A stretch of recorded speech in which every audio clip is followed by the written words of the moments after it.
अभी हम लोग समासक प्रकरण देख रहे हैं। इसमें प्रथमतः जो हम लोगों ने प्रारंभ जब जिस दिन किया था उस दिन समास क्या है, इसके साथ समास के प्रकार जो हैं अलग अलग स्थलों पर अलग अलग क्यों हैं, इसके साथ ही साथ समास के संदर्भ में सामान्य जो सूत्र है उन सूत्रों को देखा था। फिर उसके बाद समास में जो एक एक भेद है वो किस आधार पर है ये हमने देखा था। उसके बाद अव्ययी भाव जो है उनके जितने भी सूत्र हैं उनमें जो कुछ विशेष नियम है इनको हमने देखा था, उदाहरणों को देखा था। उसके बाद तत्पुरुष में हम आए थे और तत्पुरुष में समानाधिकरण व्यधिकरण के भेदों को हमने चर्चा की। समानाधिकरण व्यधिकरण भेद की चर्चा करने के अंतर हम साक्षात आ गए थे व्यधिकरण के अंतर्गत जितने भी सूत्र हैं उन सूत्रों को देखा, उन उदाहरणों को देखा। उसके बाद समानाधिकरण में आए, समानाधिकरण में हमने कर्मधारय को देखा। कर्मधारय में भी दो प्रभाग हमने देखा था, ये विशेष पूर्व पद जो है और उपमान पूर्व पद जो है इनको हमने देखा था। इसके साथ ही साथ द्विगु समास को हमने देखा था। फिर कुछ अतिरिक्त जो हमारे पास थे ये तत्पुरुष से संदर्भित उनको भी हमने देख लिया था। इसके बाद और कुछ जो सूत्र अतिरिक्त में थे उनके लिए हमने कहा था जो कि ग्रंथ से भी देख लेना है, क्योंकि ऐसा ना हो कि हम उसमें फंसे। इसके बाद जो हमें देखना था वो है बहुब्री तत्पुरुष हमने देखा था। उन तत्पुरुषों में नए तत्पुरुष हमने देखा, उपपद तत्पुरुष देखा, प्रादि तत्पुरुष देखा, ये हमने देख लिया था। अब हम बहुब्रीहि में आते हैं। बहुब्रीहि में जैसे कि हम जानते हैं कि उभय ये अन्य पदार्थ प्रधान जो होता है वह बहुब्रीहि होता है। अन्य पदार्थ का अभिप्राय है जो दो पद आप देख रहे हैं, समस्त पद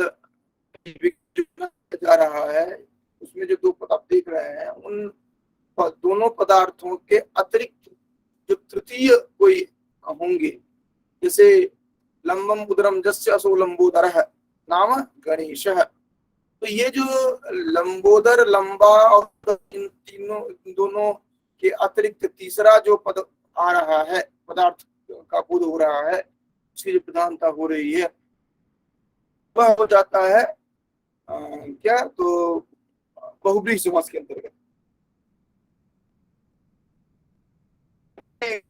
दो प्रकार से होते हैं जो कि तत्पुरुष के समान ही समानाधिकरण और व्यधिकरण।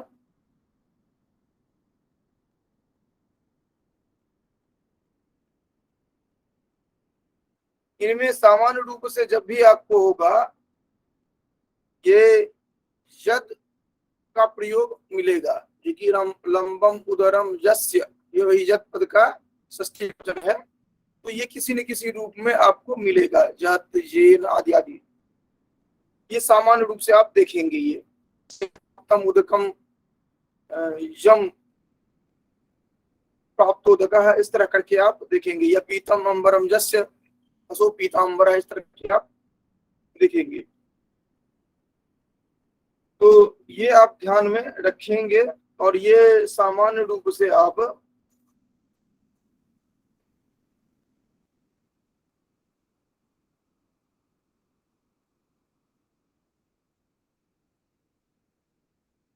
ये सामान्य रूप से प्रथमा विभक्ति को छोड़ करके आपको सभी विभक्तियों में दिखेगा। ये ध्यान रखेंगे, प्रथमा विभक्ति को छोड़ करके सामान्य रूप से सभी विभक्ति में यह दिखेगा। ये यम, या यस्य, यस्मिन, इस तरह करके आपको हर एक दिखेगा।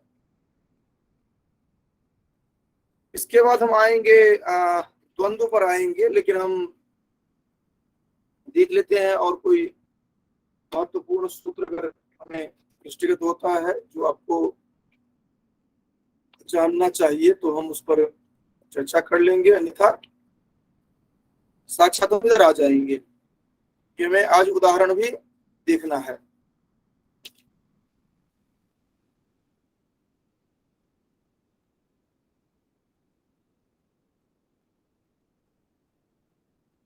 बहुप्री में वही शिक्षण बहुप्री यहाँ से प्रारंभ होता है। अनेकम अन्य पदार्थ थे, सबको उतना ये नहीं हमें करना है। जो उदाहरण जिसमें है ये प्राप्तोदको ग्रामः कंठे कालः, ये उदाहरण अंडरलाइन करके रख लेंगे। कंठे कालः ये ध्यान में रखेंगे, जो उदाहरण दिया गया है कंठे कालः अर्थात कंठे कालोजस्य स कंठे कालः। ये यहाँ पर सप्तमी अलुप हुआ है। सप्तमी जो है कंठे काला होना चाहिए, लेकिन अलंतात सप्तम्या संज्ञायाम जो दिया गया है, इससे सप्तमी जो है अलुप हुआ। अलुप मतलब लोप नहीं हुआ है, तो कंठे कालोजस्य कंठे काला यही बनेगा, कंठ काला नहीं बनेगा। इसी तरह प्राप्तम उदकम शम स प्राप्तोदको ग्रामः, ये तो यहाँ पर प्राप्तोदको ग्राम जो दिया गया। प्राप्तम उदकम जम अर्थात जम का विग्रह यहाँ पर ग्रामः स प्राप्त ग्रामः, प्राप्त उदक ग्रामः प्राप्तोदक ग्रामः, ये यहाँ पर। इसी तरह उद्धृत उदना स्थाली ऊढ़थो नड्वान पशु रुद्र, ये सब जितने भी आ रहे हैं इनमें लोप नहीं हो रहा है और इसमें कंठे काला वाले में केवल वो था। और ये कह ये रहा है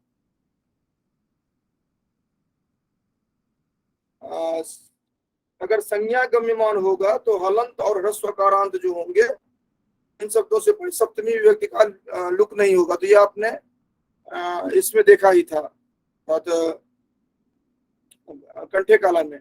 और बाकी जितने भी उदाहरण हैं ये उदाहरण आप अंडरलाइन करके रख लेंगे, क्योंकि उदाहरण थोड़ा अपरिचित आपको लगेंगे। इसी तरह वार्तिक है प्रपतितः पर्णः प्रपर्णः, तो ये कंफ्यूजन आपको उसके लिए दे देता है प्रादि तत्पुरुष में, तो ये नहीं है, ये बहुब्री में है। कारण से बहुब्री वाला अनिवार्य रूप से देख लीजिए, क्योंकि बहुब्री वाला आपको कंफ्यूज करवाता है हमेशा। तो प्रपर्णः अपुत्रः, अपुत्रः आपको कंफ्यूज करवाता है, जो कहीं नए तत्पुरुष तो नहीं है, लेकिन नए तत्पुरुष नहीं है। अविद्यमानः पुत्रः अपुत्रः, ये है ना जो कि जब तर्पण करते हैं, क्योंकि जो पितर होते हैं उनके लिए दो क्रिया मुख्य रूप से होती है, एक होता है श्राद्ध और एक होता है तर्पण। श्राद्ध तो होता है जो कि प्रत्येक वर्ष उनके मृत्यु के दिन जो आप उन्हें स्मरण करते हैं, कोई एक कर्मकांड एक क्रिया होती है, और उसके साथ साथ आप जो भोजन आदि उनके निमित्त करवाते हैं, इस रूप में होता है। सॉरी ओतवर्षी के रूप में श्राद्ध हुआ, जो कि उनके 10वें दिन जो ये करते हैं। हालांकि उस पर अलग अलग मंत्र हैं, जो नहीं समझ पाते हैं उनको वो उसको मृत्युभोज की संज्ञा देते हैं, लेकिन मृत्युभोज अलग की चीज है, मृत्युभोज वो नहीं है, श्राद्ध नहीं है। फिर खैर जो भी है उस पर हम नहीं जा रहे, वो हमारा विषय नहीं है। तो एक श्राद्ध है जो कि 10 दिन में, कहीं पर 15 दिन में, महीने में, इस तरह करके अलग अलग स्मृतियों का वचन है, जो कि वहां से ये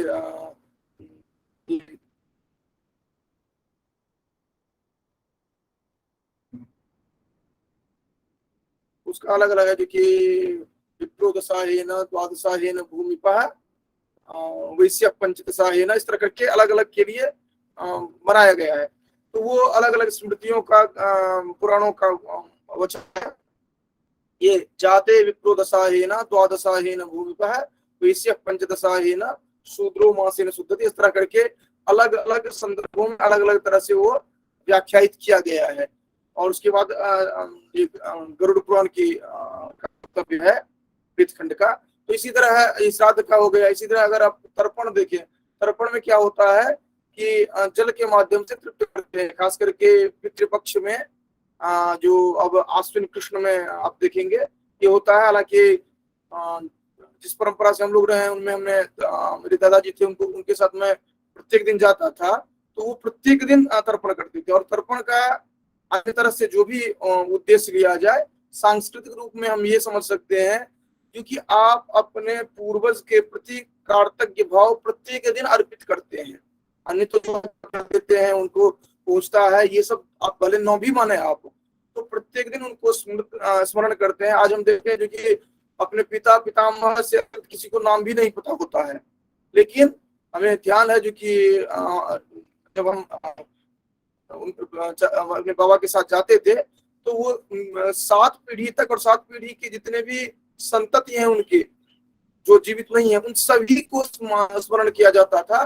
तो ये जो प्रसंग आया है उसमें मैं कह रहा हूँ जो कि वहां पर आता है जो कि अंत में जब सबको दे दिया जाता है जल, तो स्वाभाविक है जो किसी न किसी का छूट जाएगा, नहीं ध्यान में रहेगा, तो उसके लिए कहा जाता है जो कि जेनास्य पितरो जाता जेन जाता पितामह नहीं तुम्हें वो चेचास्माकं कुले जाता अपुत्र गोत्रिणो मृता ते पिबन्तु मया दत्तम वस्त्र निष्पीडनोत्तकम, इस तरह करके दिया जाता है। तो वहां पर अपुत्र पद जो प्रयोग किया जाता है वो अपुत्र पद यहाँ पर अपुत्र नहीं थे, वो नए तत्पुरुष में नहीं जाएगा, ये आएगा अविद्यमानो पुत्र जस्य सह अपुत्र अपुत्रो अपुत्रा गोत्रुणो मृता, बहुवचन है, अपुत्रा हो गया है वहां पर। ये अविद्यमान पुत्र जेशाम ते अपुत्रा ये आ जाएगा। ये भी ध्यान रखना पड़ेगा जब आप कर रहे हैं तो अपुत्र तो एक वचन में हो रहा है, तो अविद्यमान पुत्र जस्य अपुत्र हो गया। और अगर बहुवचन करेंगे तो जेशाम ते इस तरह बनेगा।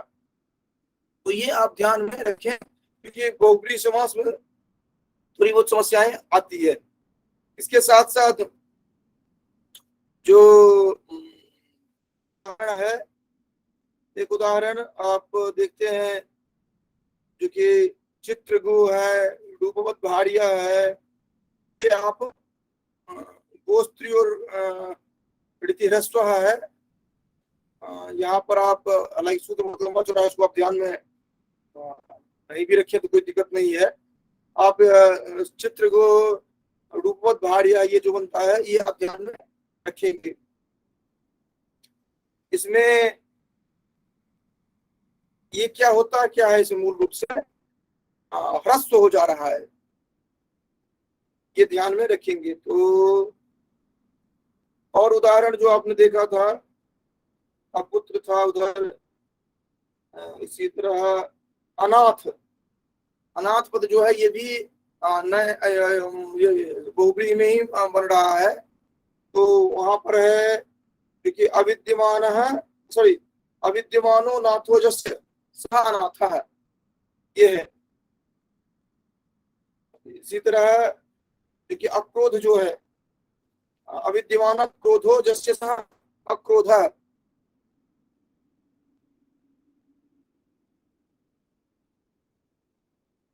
उसके बाद जो हाँ चित्रगु जो आपने बनाया था रस जो हो जा रहा है, चित्रागावः जस्य चित्रगु।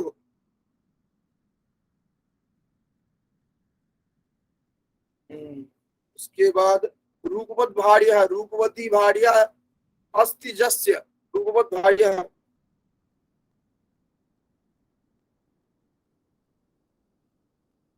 देखिए रूपवत भार्या जो है यहाँ पर पुंवत भाव होता है, ध्यान रखिएगा। रूपवती भार्या,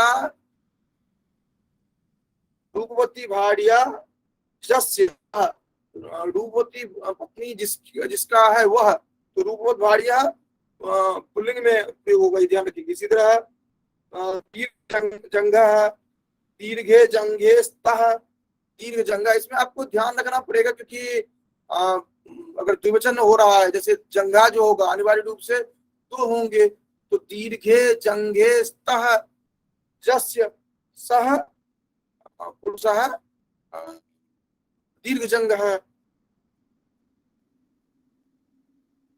इसी तरह सुंदर भार्य है, ये सभी आ जाएंगे बहुव्रीहि में। इसके साथ साथ स्त्री प्रमाण है, स्त्री प्रमाणी जस्य सह स्त्री प्रमाण है। कल्याणी पंचमी जासाम, हाँ कल्याणी पंचमा रात्रयः स्त्री प्रमाण है, ये सभी इसके अंतर्गत आ जाएंगे। इसके बाद और भी हैं उदाहरण, जैसे कि दीर्घ सख्तः जलजाक्षे, ये सभी उदाहरण आ जाएंगे इसमें। जलजाक्षी, मीनाक्षी, ये सब जितने भी टर्म आएंगे इसमें आ जाएंगे। सूत्र है, सूत्र को आपको बहुत ध्यान रखने के लिए नहीं है, कुछ जो सूत्र है उनको आप ध्यान रख सकते, जैसे ये अभी दीर्घ सकता है, जलजाक्षी आदि जो कर रहे हैं, इसमें बहुप्रिय हो सख्त क्षणो स्वांगा शौच, हालांकि सूत्र की आवश्यकता नहीं है, फिर भी आप देखना चाहें तो हाँ, केवल सूत्र की जिसकी जहां पर आवश्यकता है वो मैं बता दे रहा हूं, उन सूत्रों को भी आप ध्यान में रख सकते हैं।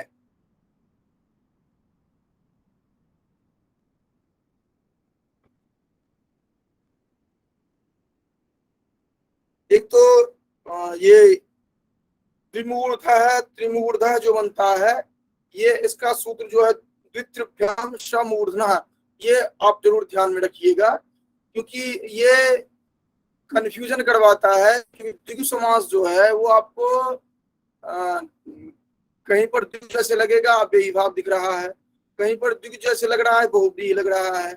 तो यहाँ पर द्विमूर्धना द्विमूर्धा त्रिमूर्धा जो है ये आपको बहुव्रीहि के अंतर्गत है, और त्रिभ्याम समूर्धना ये सूत्र है, क्योंकि जहां पर द्वि और त्रि के बाद मूर्धन शब्द हो वहां पर समासांत में श आएगा, मूर्धन से आकर्षित हो जाता है। तो विमूर्धा का अभिप्राय होगा क्या, दो मूर्धानु जस्य सह, मूर्धानु कैसे बना, तो मूर्धा मूर्धानु मूर्धान ऐसे रूप बनता है। मूर्धा का अर्थ है सिर, तो करे दो सिर है इनके, दो मूर्धानु जस्य सह, दो क्यों हुआ, क्योंकि पुल्लिंग है, मूर्धा मूर्धानु मूर्धान है। हम जानते हैं द्वा द्वे द्वे, यहाँ पर दो जो दिया गया है, दो द्वे द्वे वो गिनती में वहां पर करते हैं, द्वा द्वे द्वे यहाँ पर करे वो दो के लिए प्रयोग किया गया है, और मूर्धा मूर्धानु द्विवचन में, तो दो मूर्धानु जैसे सा दो मूर्धा, लेकिन ध्यान ये रखेंगे दो और तीन जो है ये केवल मूर्धा के साथ है, इसलिए दो ही उदाहरण बनेंगी। तो द्वित्रिभ्याम समूर्धना, ये ध्यान रखेंगे आप, क्योंकि सिद्ध होता है और फिर सिद्ध का लोप हो जाता है। इसी तरह अंतर्लोमः बहिर्लोमः, ये बनेगा अंतर बहिर्भ्याम च लोमनः, ये सूत्र है, तो सूत्र आप नहीं भी ध्यान रखेंगे चलेगा। अंतर्लोमः बहिर्लोमः, ये केवल अंतर और बहिर्पद के साथ लोमन पद जो अगर होगा तो यहाँ पर ये बहुव्रीहि समास होना है। इसी तरह और उदाहरण है,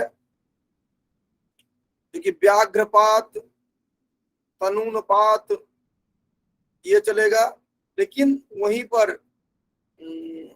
ये किन में होगा, क्योंकि हस्तादिभ्य, हस्तादि जो है उसमें तो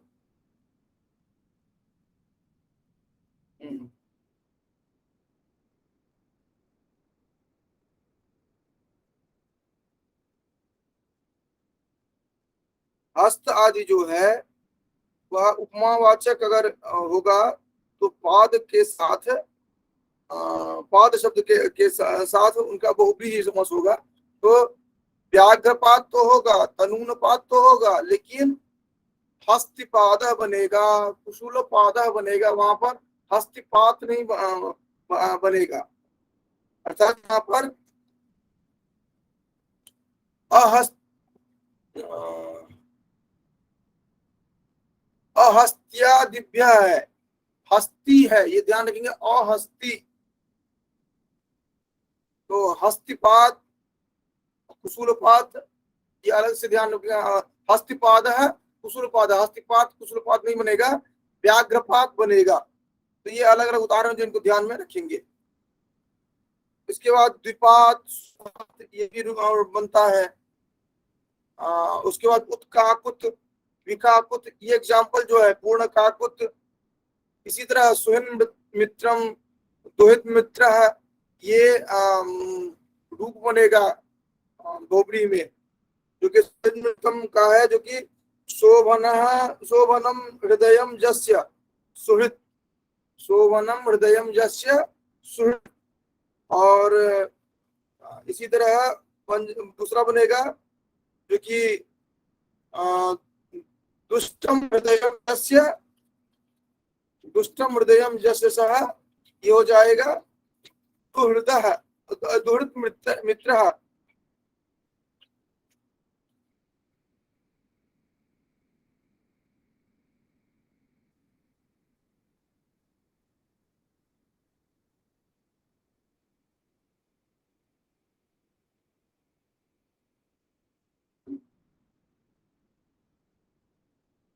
ठीक है, तो सुहिन मित्रम और दुहित मित्र, ये बनेगा। दुहित मित्रम नहीं बनेगा, दुहित मित्र बनेगा, ये ध्यान रखेंगे। सुहिन मित्रम और दुहित मित्र। इसके बाद क्योंकि दुहित मित्र है जिसका, ऐसा ये बनेगा। उसके बाद और जो, हाँ, एक महत्वपूर्ण में है यूढ़ोरस का, इसका सूत्र भी ध्यान में रखेंगे। कस्कादिश्च, ये सूत्र भी ध्यान में रखेंगे। यूढ़ोरस का, कस्कादिश्च। इसी तरह प्रिय सर्पिष्क, इसका सूत्र याद रखने की आवश्यकता नहीं है, लेकिन ये ध्यान में रखेंगे। युक्त योग, ये निष्ठा सूत्र है, सूत्र है निष्ठा, ये ध्यान में रखेंगे। युक्त योग अर्थात निष्ठांत बहुब्रीहि जो होंगे वो उनका पूर्व में योग होता है, ये ध्यान रखेंगे। इसको समझ लीजिए, कॉन्सेप्ट जो है। उदाहरण है युक्त योग, उदाहरण जो यहाँ पर बताया जा रहा है वो है युक्त योग। होगा क्या, युक्तो योगो यस्य स युक्त योग। तो कह रहे हैं कि निष्ठांतम बहुप्रियो, निष्ठा पद का जो आप प्रयोग करेंगे तो वह पहले प्रयोग किया जाता है। जैसे निष्ठा क्या हुआ, तो आप जानते हैं, तो तब तो निष्ठा, तो तब प्रत्ययांत है युक्त, युज धातु में तब प्रत्यय लगा है, इनको पहले रखेंगे। युक्त योग, योग युक्त नहीं बनाएंगे, युक्त योग, निष्ठा जो सूत्र है उससे ये होगा। और उसके बाद जो लास्ट में एक है उसको आप ध्यान में रखेंगे, गोबरी में एक है महायशस्का, महायशा, ये उदाहरण है। तो अनिवार्यतया आप लोग बहुब्री के जो लघु सिद्धांत कौमुदी के जितने उदाहरण हैं वो अनिवार्यतया नोट कर लीजिएगा, क्योंकि बहुब्री समास हर बार आपको किसी न किसी रूप में फंसाता है। और अगर आप नहीं पढ़ करके जाते हैं, केवल तुक्का लगाने के लिए जाते हैं, तो इस तरह जो भी आपको दिखे, अगर मूर्धन पद है और 2-3 है तो भी बहुब्री में होगा। अपुत्र वाला आदि जो है इनको आप ध्यान में रख लेंगे तो आपको समझ में आ जाएगा। और इसके अतिरिक्त और जो भी लगे जो कि आपको समझ में बिल्कुल नहीं आ रहा है तो उसको आप बहुब्री में ही पहले टिक करिएगा, अगर केवल तुक्का लगाने के लिए जा रहे हैं तो ये आपका बहुब्री का उदाहरण जरूर देख लीजिए, जो आपकी बोधी उपादेय होना है।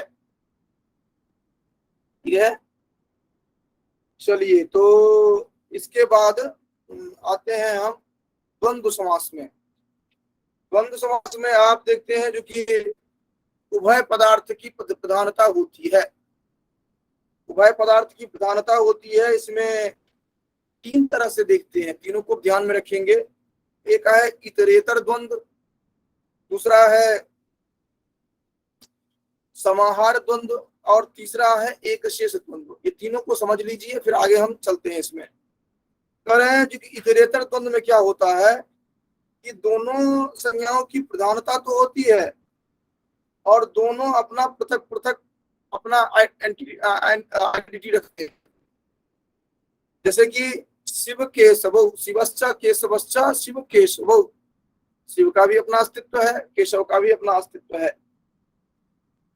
इसमें ध्यान रखना है कि ये समस्त पद जो होंगे तो द्विवचन में होंगे और दो से अधिक होंगे तो बहुवचन में होंगे। अगर दो ही है तो जैसे शिव केशव द्विवचन हुआ। अगर कहते हैं शिव केशव रमेशाह, अगर कहते हैं शिवश्च केशवश्च रमेशश्च, तो शिव केशव रमेशाह, इस तरह करके करेंगे। इसमें अभी हम सूत्र देखेंगे क्योंकि इसके सूत्र से प्रश्न बनता है, उसमें अभी हम देखेंगे, यहाँ पर आएंगे। तो मैंने बताया ये जो कि दो अगर है तो द्विवचन, दो से अधिक होंगे तो बहुवचन में प्रयोग करेंगे। और लिंग का निर्धारण जो होगा वह उत्तर पद के अनुसार होगा, अर्थात लास्ट जो होगा उसके अनुसार लिंग ध्यान में रखेंगे। तो मान लीजिए 3 पद है तो लास्ट पद जो होगा उसका जो लिंग होगा उसी से सभी के लिंग का निर्धारण करेंगे आप। और इसमें आएंगे और भी हम चर्चा करेंगे, अभी हम सामान्य रूप से देख ले रहे हैं पहले। उसके बाद द्वंद्व समास जो है इसमें जब समूह का बोध करवाते हैं तो उस तरह को समाहार द्वंद्व कहा जाता है। जैसे कि कहते हैं पाणी पादम, पाणीचा पादौचा पाणी पादम, हाथ पैर, ये एक समूह बोध करवाते हैं, अलग अलग अस्तित्व को नहीं दिखाते हैं। ये जब समाहार द्वंद्व होगा तो अनिवार्य रूप से नपुंसक लिंग में होंगी, ख्याल रखिएगा। पाणी पादम ऐसा नहीं करेंगे जो कि पाणी पादो, ऐसा नहीं करेंगे। पाणी पादम नपुंसक लिंग एक वचन में होगा हमेशा। फिर तीसरा है एक शेष द्वंद्व। एक शेष द्वंद्व का क्या होता है कि जिसमें 2 या अधिक पद तो होंगे लेकिन रह जाएंगे एक ही पद। जैसे माता च पिता च पितरौ, माता च पिता च पितरौ, इसका जो वचन होगा उसमें कितने पद जुड़े हुए हैं उनके आधार पर वचन लिया जाएगा। जैसे माता च पिता च तो द्विवचन है तो पितरौ हो गया। और ये पुल्लिंग और स्त्रीलिंग दोनों प्रकार के शब्द हो सकते हैं, इसमें यह ध्यान रखेंगे। और लेकिन फाइनल जो बनेगा उसमें पुल्लिंग में ही होना है, अर्थात पुल्लिंग स्त्रीलिंग दोनों ही शब्द अगर होंगे तो भी पुल्लिंग में ही होना है। जैसे माता च पिता च पितरौ।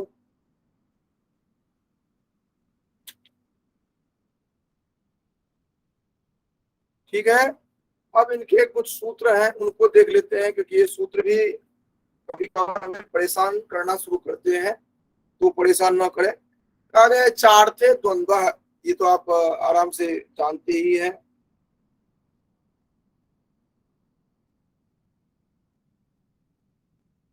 अब ये एक पंक्ति आपको लघु सिद्धांत कौमुदी में देख लेंगे, उसको आप ध्यान में रखिएगा।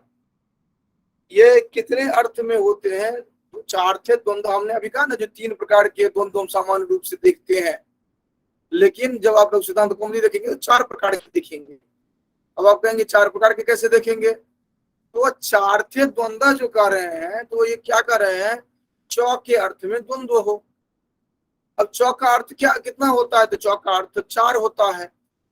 कौन कौन सा होता है? तो ये कह रहे हैं समुच्चयान्वया चये तरे तरयोग समाहाराश्चार्थाः। कौन कौन सा होगा? तो चकार का अर्थ होगा समुच्चयार्थ हो जाएगा। दूसरा अन्वाचय हो जाएगा। तीसरा इतरेतर हो जाएगा। चौथा समाहार हो जाएगा। ठीक है?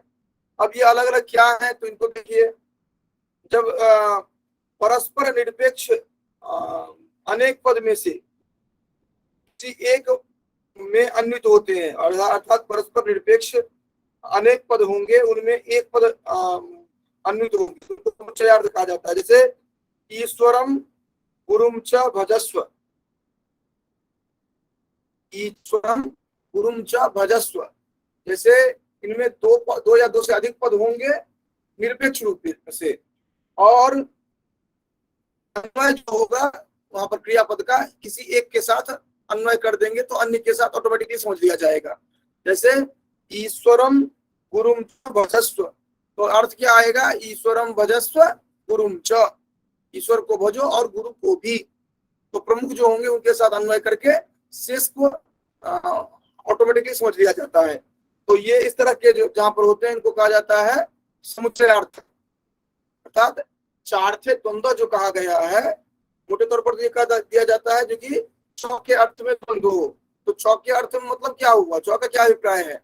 तो चौ में आप ध्यान रखेंगे समुच्चयार्थ पहला होगा, और समुच्चय का अभिप्राय ये हुआ कि जब निरपेक्ष रूप से दो या दो से अधिक जुड़े होंगे तो लेकिन अर्थ जब लिया जाएगा तो एक के साथ अन्वय होगा, अन्य ऑटोमेटिकली अन्वित हो जाएंगे। तो जैसे ईश्वरम गुरुम च भजस्व, तो ईश्वर को भजो और गुरु को भी। उसके बाद ये समुच्चयार्थ द्वंद हो गया। अन्वाचय का अर्थ क्या होता है?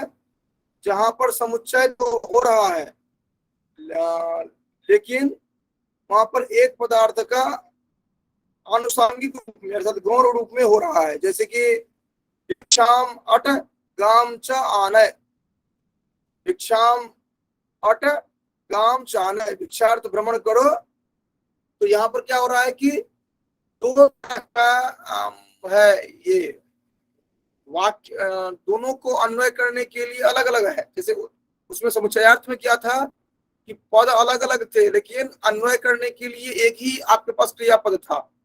जैसे ईश्वरम गुरुम च भजस्व, क्रियापद एक ही आपका था लेकिन आपने क्या किया था, जो कि एक के साथ अन्वय कर दिया था, दूसरा जो है सहज रूप से आपको समझ में आ गया था। दूसरा उदाहरण जो है अन्वाचय का, उसमें क्या होता है कि क्रियापद आपको दोनों में दिखेंगे। जैसे ग्रामम अट सॉरी भिक्षाम अट गाम चानय, ये भिक्षा के लिए अटन करो, अटन करो मतलब भटको, इधर उधर जाओ अर्थात टहलो। और गाम चानय, और अगर कोई गांव गाय दे देता है भिक्षा में तो ले आओ। तो मुख्य यहाँ पर अर्थात दोनों अन्वय दोनों का अलग अलग होगा, लेकिन मुख्य जो होगा उसी को हम वहां पर बोलते हैं। जो गांव भिक्षा के लिए और गाय मिले तो लेकर के आ जाओ। तीसरा है, अभी मैं केवल बता रहा हूँ जो चौ का क्या अर्थ है, समझ वाला अभी हम आगे चर्चा करेंगे। इतरेतर का अभिप्राय क्या होता है कि जब पदार्थ परस्पर मिलकर के अन्वित होते हैं तो उसको इतरेतर कहा जाता है। जैसे अभी हमने शिव के से वो देखा। इसी तरह है थव खदीरो, ये होगा थव खदीरो छिंदी, अर्थात धव और खदीर को काटो, अर्थात दोनों को मिल करके काटो, ये अर्थ आएगा।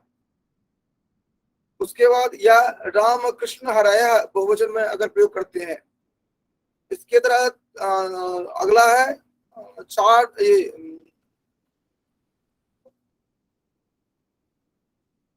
समाहार, तीन हो गया था ना, एक दो तीन, हाँ। समाहार द्वंद्व जो है उसमें क्या होगा कि जब समूह में आते हैं संज्ञा च परिभाषा च संज्ञा परिभाषम, अर्थात संज्ञा च परिभाषा च अर्थो समाहार संज्ञा परिभाषम। ऐसे ही हस्त चरण हस्तश्च चरणश्च हस्त चरणम, अर्थात हस्तश्च चरणश्च हस्त चरणो एतेषां समाहार हस्त चरणम। तो हाँ, इसमें अब जो कुछ विशेष सूत्र हैं उनकी चर्चा हम कर रहे हैं।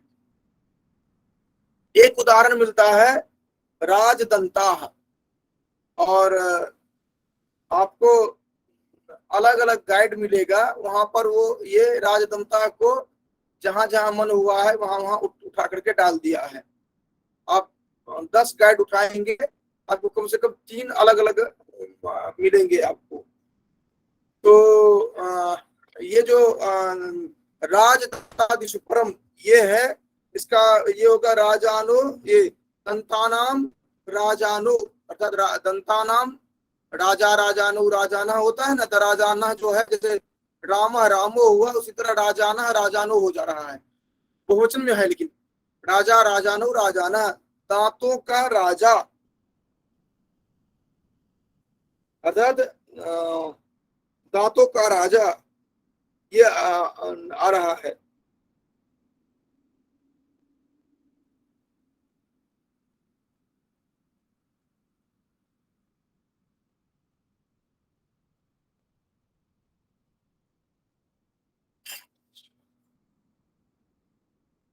ये दंतानाम राजा ये कह रहे हैं, तो राजदंता तो हाँ ठीक, ये बहुवचन में राजदंता पद जो बनेगा तो वह राजानो ये पद प्रयोग करते हैं। वैसे राजदंता जो बनाएंगे तो उसमें बनेगा राजा दंतानाम राजा राजदंता, ऐसे बनाते हैं। तो इसमें सूत्र क्या काम कर रहा है ये मूल रूप से, अब इसमें क्या होगा, क्योंकि पूर्व प्रयोगार्ह जो है उनको आप बाद में कर दे रहे हैं। जैसे दंतानाम राजानो, दंतराज होना चाहिए था, ये हो जाएगा राजदंता है, यहाँ राजदंता बहुवचन है तो राजदंता है, ये ध्यान में आप रखेंगे। उसके बाद जो सूत्र है ये भी बहुत महत्वपूर्ण है, द्वंद्वे घी, घी संज्ञक जो होंगे उनको पूर्व में रखा जाएगा। घी संज्ञक जो होते हैं उनको पूर्व में प्रयुक्त करते, द्वंद्व समास में घी संज्ञक शब्द जो होंगे पूर्व में होंगे। इसके लिए उदाहरण है हरि हरौ, हरिश्चा हरश्चा हरि हरौ। इनको आप समझ लीजिए क्या होता है, शेषो सखी आप जानते हैं, जो कि घिसंज्ञक शब्द जो होंगे उनको प्रयोग में ये करेंगे, आपने पहले से पढ़ा था शेषो सखी, ह्रस्व इकारांत ह्रस्व उकारांत जो होंगे उनको केवल सखी शब्द को छोड़ करके ह्रस्व इकारांत ह्रस्व उकारांत जो होंगे तो घिसंज्ञक कहते हैं। अब देखिए यहाँ पर हरि हरु है, हरि है ह्रस्व इकारांत है, हरिश्चा हरश्चा हरिहरो किया आपने, हर ये हर हरि नहीं करके आप, क्योंकि हरि पद जो है हर स्वीकारांत है, तो इसीलिए इनको पूर्व करेंगे क्योंकि घिसंज्ञक है ये। अगर हरश्चा हरिश्चा दिया जाए तो भी आप हरिहरो ही करेंगे आप, अर्थात घिसंज्ञक जो होंगे उनको आप पहले करे रखेंगे, ये ध्यान रखेंगे। बार बार ये उदाहरण आता है, ये ध्यान रखिएगा। राजदंता है, इसके लिए राजदंतादिसुपरम, हरिहरो ये द्वंद्वे घी, हरि ये केवल ध्यान ये रखिएगा जब आपको पास 2 उदाहरण आए तो ह्रस्व इकार उकार वाला जो होगा वो द्वंद्वे घी वाला होगा, मतलब पहले हम रखेंगे ह्रस्व इकार उकार वाला। उदाहरण याद रखिएगा हरिहरो। इसी तरह एक अगला सूत्र है अजाद्य दंतम, ये सूत्र है अजाद्य दंतम, ये को भी थोड़ा ध्यान रखिएगा। अच्छा देखिए हरिहरो तो हमने कहा ही है, अगर मान लीजिए ये कहा जाएगा हरिहर गुरुवः, हरि है हर है गुरु है, तो उसमें क्या हो जा रहा है, हरिश्च हरश्च गुरुश्च,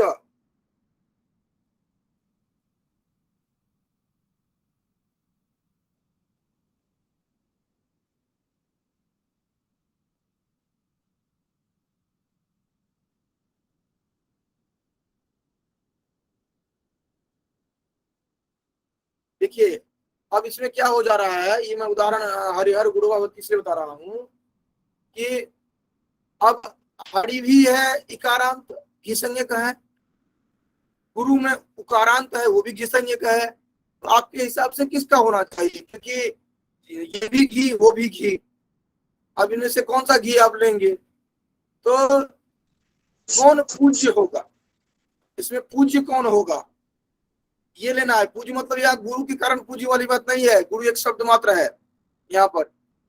तो पूज्य कौन होगा, जो नियरेस्ट होगा, अर्थात ई, वो पूज्य होगा वहां पर। ऊ वाला पूज्य नहीं होगा, ऊ वाला तो बाद वाला है।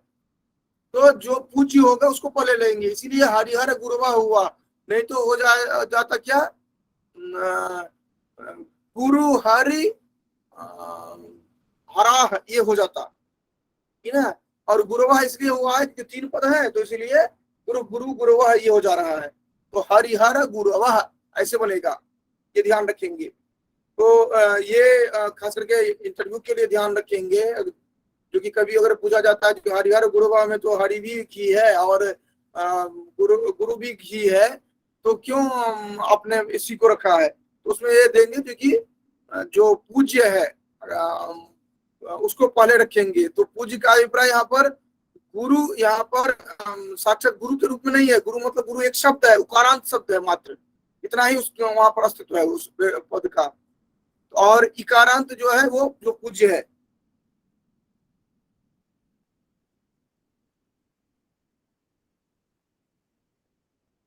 और अगर उस दृष्टि से भी देखते हैं तो यहाँ पर हरि पद जो है उस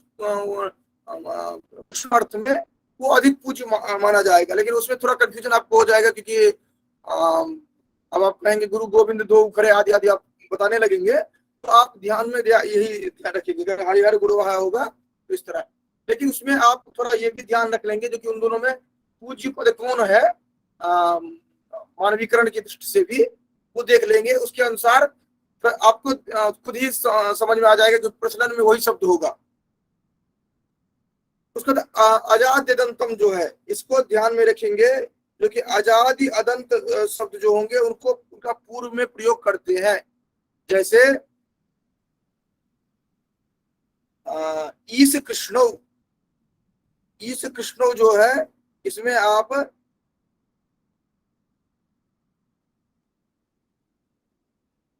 अजंत जो होंगे, अजादि और अदंत, आजादी और अदंत जो होंगे, इनको जो है कि आप पहले प्रयोग करते हैं।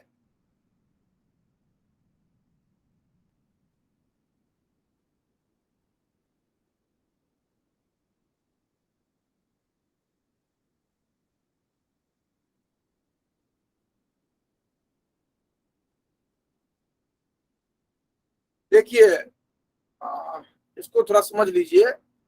ईश कृष्ण है, 2 पद है, ईश है और कृष्ण है। तो ईश जो है वो उसमें भी अदंत है, अ से अंत होने वाला है, अर्थात अ से अंत हो रहा है।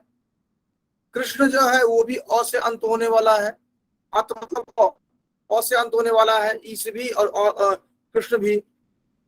लेकिन आपको रखना किसको है, अदंत तो है ही दोनों, अदंत भी हो और आजादी भी हो, अर्थ से प्रारंभ भी होने वाला हो।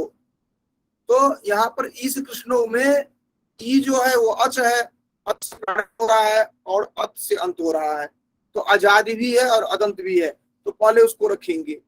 कृष्ण में क्या हो जा रहा है कि अदंत तो है लेकिन आजादी नहीं है, ये अर्थात अत से प्रारंभ नहीं हो रहा है। तो ये इसको आप बाद में रखेंगे। तो अजाद्य दंतम जो है, ये आप सूत्र ध्यान रखिएगा, आजादी भी होगा और दंत भी होगा, तब जा करके उसको आप पहले रखेंगे। तो अजाद्य दंतम ये आप ईश कृष्ण। और वैसे आपको पूछा यह जाता है जो कि इसमें कौन सा सूत्र लगा है, जैसे ईश कृष्ण दे देगा, इसमें कौन सा सूत्र लगा है, और आप कहेंगे पता नहीं कहाँ से ये प्रश्न पूछ लिया है, कहाँ से सूत्र उठा उठा कर पूछते हैं। तो सूत्र उठा उठा करके नहीं पूछते हैं, जो महत्वपूर्ण सूत्र है उन्हीं में से पूछा जाता है। ऐसा नहीं है कि अपरिचित सूत्र आप नहीं देखते होंगे परीक्षा में, ये जो सूत्र है ये सब महत्वपूर्ण में है, इसलिए ये पूछे जाते हैं। और दूसरा एक बात ये भी ध्यान रखेंगे कि टेंडेंसी होती है छोटे छोटे जो सूत्र हैं वही आपको दिखेंगे भी। अब बहुत बड़े बड़े सूत्र हैं उनको नहीं सामान्य रूप से करते हैं। अब वो इतने ही महत्वपूर्ण होंगे तभी रखेंगे, नहीं तो सामान्य रूप से नहीं रखेंगे। इसके बाद एक अगला है, वो भी बहुत महत्वपूर्ण है, अल्पाच तरम। अल्पाच तरम देखिए इस कृष्णों में अदंत वाला समस्या था तो आजादी भी जोड़ दिया। अब क्या हो रहा है कि मान लीजिए अदंत वाला ही दोनों आ गया है, अजंत वाला आजादी नहीं है, तब आप क्या करेंगे? दोनों अदंत आ गया। इसमें तो था जो जहाँ आजादी जो भी हो और अदंत भी हो तो रख लीजिए आप।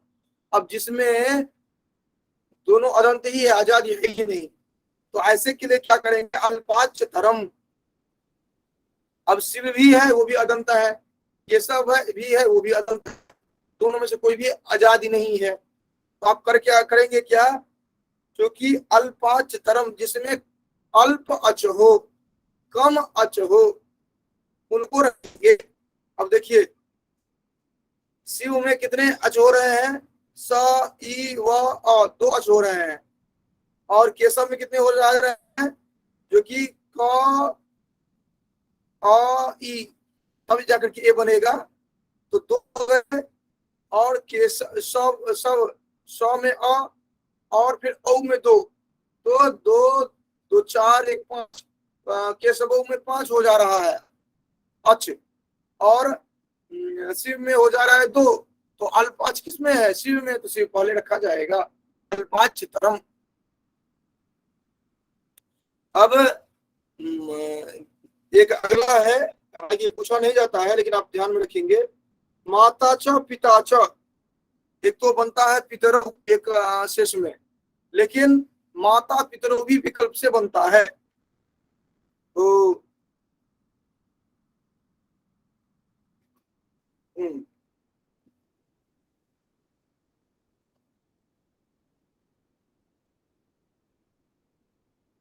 मातृ शब्द और के साथ पितृ शब्द अगर उच्चरित होता है तो एक शेष हो जाता है, ये हम लोगों ने पहले ही बताया है। और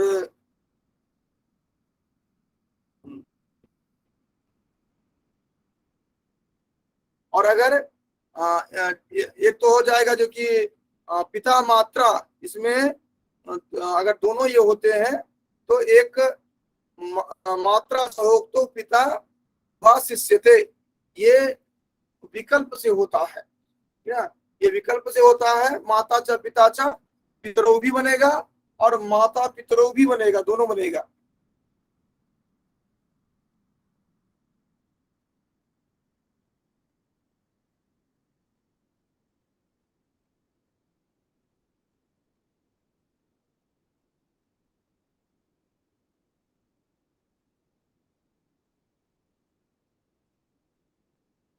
अब इसमें एक प्रश्न उठता है जो कि माता च पिता च, पितरौ तो है, लेकिन यहाँ पर जब विकल्प से करेंगे तो माता पितरौ ही क्यों बन रहा है? पिता मातरौ भी तो बन सकता है यहाँ पर। तो इसमें इसके लिए जो उन्होंने जस्टिफिकेशन दिया है,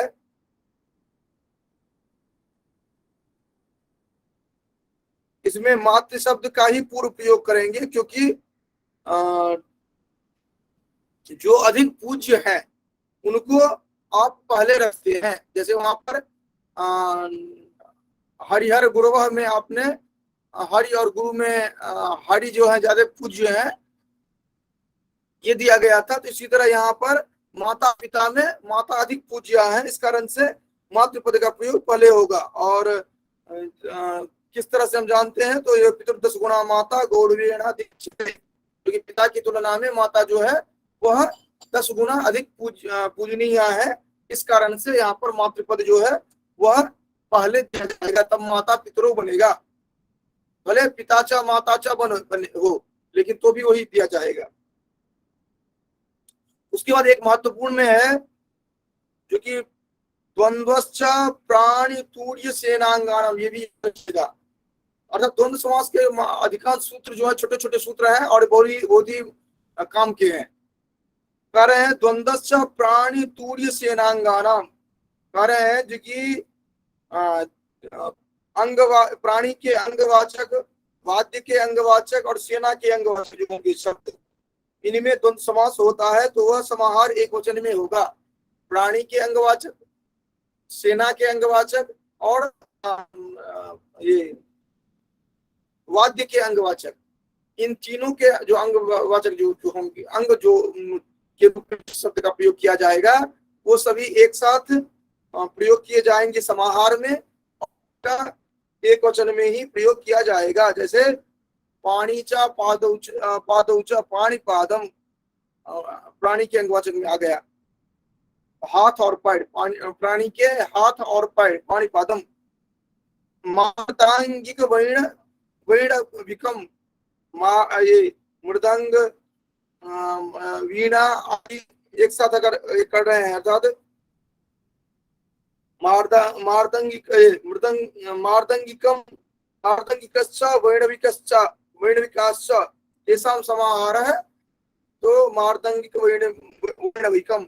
इसी तरह रथिका स्वारोहम, यहाँ पर अश्वारोहाश्च रथिका स्वारोहम, इस तरह बनेगा। एक वचन नपुंसकलिंग में समाहार में बनाएंगे आप, लेकिन मूल रूप ध्यान रखेंगे किन किन का है। प्राणी तूर्य, तूर्य कहा जाता है, एक बार प्रश्न ऑब्जेक्टिव में आया है, ये तूर्य पद का क्या अर्थ है, तो तूर्य वाद्य के लिए लिया जाता है, ये ध्यान रखेंगे। तो प्राणी, तूर्य और सेना, इन तीनों के अंग से संदर्भित जो होंगे उनमें समाहार द्वंद्व बनाते हैं आप। उसके बाद एक अंतिम सूत्र है आपका,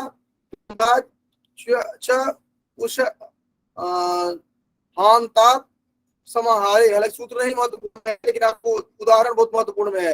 जैसे वाक त्वचम, वाक त्वचा च, वाक त्वचम स्रच, उसके बाद समी ये त्वक्सृजम समीसृदृशम वाक्षम, ये। और इसी तरह एक प्रापृत शर्दौ, ये बनता है। ये तरह चवर्गांत, दवर्गांत, चवर्गांत, दकारांत और शकारांत, हकारांत, इनसे बने जो होंगे उनमें टच प्रत्यय होता है। चवर्गांत, दकारांत, शकारांत, हकारांत, इनसे संदर्भित जो होंगे इनमें टच होता है। टच होने के बाद औ बच जाता है, ध्यान रखेंगे। तो वाक त्वचम, त्वक्सृजम, समीदृशम, वाक त्विषम, ये होगा। लेकिन एक उदाहरण अलग से आप ध्यान में रखेंगे, वो होगा प्रावृत शर्दौ। ठीक है, बस इसी के साथ आपका जो समास प्रकरण जो है यह समाप्त होता है। हालांकि कुछ जो है समासांत में भी उदाहरण दिए गए हैं, जैसे कि अर्धर्चा है, ये दिया गया है। ठीक है, हालांकि अर्धर्चा आप वहां भी आपने देखा था, जो विशेष रूप से बताया गया था। सखी पथा है और गवाक्ष है, इस तरह सुराजा, अतिराजा, ये समासांत से भी जो कुछ दिए गए हैं इनको आप ध्यान में रखेंगे। ठीक है, क्योंकि ये भी प्रश्न पूछे जाते हैं, सुराजा अतिराजा जो है। तो इस तरह से जितने भी आपके समास के संदर्भित जो प्रश्न, समास से संदर्भित जो भी चर्चाएं थी, वह चर्चा हमने कर लिया है। अब एक बार सरसरी निगाह से कोई एक हम देख ले रहे हैं, ताकि कुछ उदाहरण आप लोगों को ध्यान में रहे। जब आप देखेंगे जो कि केवल समास की बात करेंगे, तो भूतपूर्व, पूर्वम भूतः, भूतपूर्व, ये आपने केवल समास के अंतर्गत देखा था।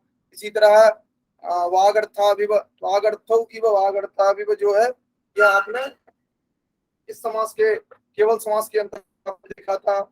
उसके बाद अव्ययम विभक्ति समीप समृद्धि प्रत्यर्थाभावात, ये जो सूत्र है इसके आधार पर अधिहरि, हरौ अधिहरि, गोपी अधि अधिगोपम, कृष्ण से समीपम उपकृष्णम, मद्राणाम समृद्धि सुमद्रम, यवनानाम वृद्धि दुर्यवनम, मक्षिकाणाम अभावः निर्मक्षिकम, हिमस्य अत्ययः अतिहिमम, निद्रा संप्रति न युज्यते अतिनिद्रम। इसको अंडरलाइन कर लेंगे क्योंकि ये थोड़ा इसका विग्रह अलग तरह से है। हरि शब्द हरि शब्द से प्रकाश है, इसको भी अंडरलाइन कर लेंगे। अनुविष्णु श्लोक पश्चात रूपस्य योग्यम ये अनुरूपम, तो ये अनुविष्णु और अनुयोग्य जो है ये दोनों अलग अलग तरह से होंगे, ये ध्यान रखेंगे। पश्चात अर्थ में योग्य अर्थ में, ये इस तरह भी आप ध्यान में रखेंगे, क्योंकि ये किस अर्थ में लिया जा रहा है, योग्य अर्थ में या पश्चात अर्थ में। उसका अर्थम अर्थम प्रत्यर्थम शक्तिम अनतिक्रम्य यथाशक्ति हरे सादृश्यम सहरि, ये भी ध्यान में रखेंगे किस अर्थ में प्रयोग किया जा रहा है। ज्येष्ठानुपूर्वक पूर्वीण अनुज्येष्ठम चक्रेण युगपत सचक्रम, जैसे देखिए सहरि है और सचक्रम है, तो दोनों अलग अलग अर्थ में प्रयोग किया जा रहा है। युगपत अर्थ में प्रयोग किया जा रहा है सचक्रम, और सादृश्य अर्थ में किया जा रहा है सहरि। इसी तरह ससखी, ये सदृश अर्थ में किया जा रहा है। इसी तरह आप छत्राणाम संपत्ति, ये सत्रिणम के लिए होगा तृणम अपि अपरित्यज्य साग्नि, ये अग्निग्रंथ पर्यंतम, ये साग्नि जो है वो पर्यंत अर्थ दे रहा है। और फिर ये सूत्र जो हमने देखा था नदी विश्व सूत्र, इसको ध्यान में रखते हुए पंचगंगम द्वियमुनम, फिर आगे हमने और देखा था उपशारदम विपासम उपजरसम उपराजम, अभी हमने इधर भी देखा था। ये सभी आप जैसे बन रहा है अध्यात्मम धर्मम, ये विकल्प से भी जो बनता है वो भी ध्यान में रखना है इन सबको। उसके बाद उपसमित उपसमितम, ये सब आप ध्यान में रखेंगे। फिर द्वितीय तत्पुरुष आदि जो तत्पुरुष जो है उसके अंतर्गत हमने द्वितीय प्राप्त के अंतर्गत हमने देखा था कृष्णम सुतः कृष्ण सुतः दुखातीतः नरकपतितः स्वर्गगतः कुपात्यस्तः सुख प्राप्तः कष्टमापन्नः, ये हमने और आसातीत है यहाँ हमने देखा था। फिर संकुलया खंड तृतीया में संकुलया खंड धान्य धान्यार्थ हरित्रातः नखैर्भिन्नः नख निर्भिन्नः, ये हमने देखा था। चतुर्थी में रूपाय दारु, ये अलंक कुमारी, ये कुमारी अलम अलंक कुमारी, इसको अंडरलाइन कर लेंगे। द्विजाय अर्थ है भूताय बले भूतेभ्यो बले ये गोभ्यो सुखम गोरक्षितम। फिर पंचमी में छोड़ भयम स्तोकान मुक्ता अंतिकादागतः, ये हमने देखा था। उसका दूरादागतः आदि। तो इस क्रम से आप भी दिए गए हैं, इनको आप एक बार अनिवार्य रूप से देख लें। अलग अलग आपके पास गाइड भी होगा, और गाइड में जहां कहीं भी आप फंसे तो कहीं भी नहीं जाना है, लघु सिद्धांत कौमुदी उठाइए, वहां जाकर के देखिए, आपको सबका समाधान मिलेगा आपको। ठीक है, सिद्धांत कौमुदी में जानबूझ करके नहीं कह रहा हूं, आप लघु सिद्धांत कौमुदी से देखिए सब समाधान मिल जाएगा। और एग्जाम्पल जो दिया गया रहेगा, जो वहां दिया गया है जिस प्रकरण में, वही आप ध्यान में रखेंगे। और अगर उसमें भी कंफ्यूजन लगे तो उसका जो हिंदी टीका दिया गया है या संस्कृत टीका इंग्लिश कमेंट्री दी गई है, उसको आप पढ़ लेंगे तो आपको और स्पष्ट हो जाएगा। और उसमें भी दिक्कत होगी तो फिर से पूछ। तो ये आपका जितने भी हमने समास के संदर्भ में या 3 दिन की चर्चा हमने रखी थी, वो टोटल है। ठीक है, अब आपको जो प्रश्न है वह पूछ सकते हैं।